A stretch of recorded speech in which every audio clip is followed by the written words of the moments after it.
I think, and this is just my personal take on it, I think this started when guys are in their younger years.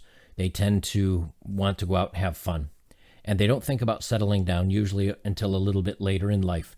As they would get into their 30s, they would think about families, they would think about having a home, they would think about having permanency. A wife that was a friend, a homemaker, a cook, would be a good mother to their children, and the guys would settle in as, I have a good job, and we have a family, and done. That's kind of gone out the window for a couple different reasons. Number one, the nanny state has stepped in, and of course, child support now takes care of a lot of the financial things that men brought to the relationship. So men aren't needed for that anymore. Number two, the being there and being a father and being there to raise the kids, well, they feel that that's not necessary anymore either. So he's removed for that. What else? Being a partner, being a strong figure, well, don't need that because women are strong today.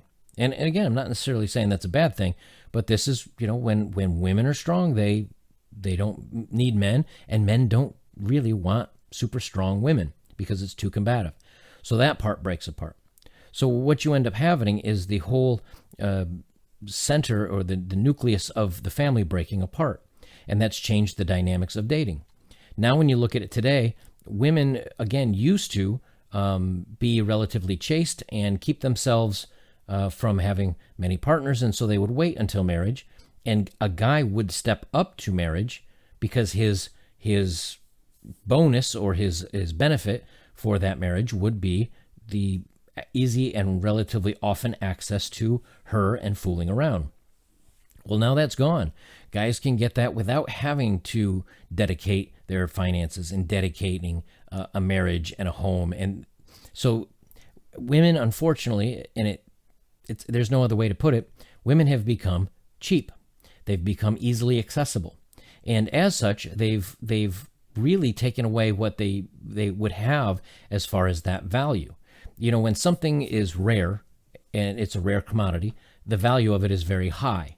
That being said, if access to having a fooling around with women and having fun in the bedroom with a woman is very difficult, that is a high cost. And men would pay for that cost by marrying her and having a family and providing for her and putting a home, and she would pay back by being herself, giving him regular access to the bedroom, cooking, taking care of the family, like I said before.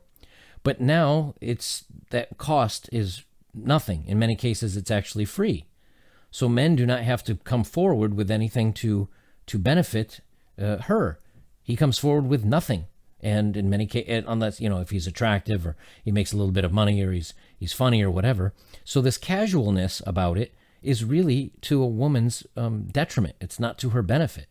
If anything, were women to kind of bring their craziness and their wild actions in line and not put it out there quite as easily, their value would go up, and they would find men would commit to them, and men that were a better guy or better suitor, so to speak, would come forward, and those are the ones she can choose.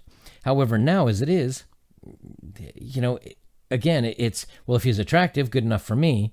Well, now you've X'd out a lot of really good guys, and these small group of guys are having all this fun, and, well, they're not going to do anything because they're having all this fun for free. And the guys that have been knocked out of the market, yes, some of them are still very thirsty and will jump through hoops to try to make something happen. But the rest of them kind of say, well, you know what? Because of everything that you've done so far in your life and who you've been with and all the fun that you've had without me, and then you come around to me saying, well, now I want the home, and you've lost your value already at that point. It's not there anymore.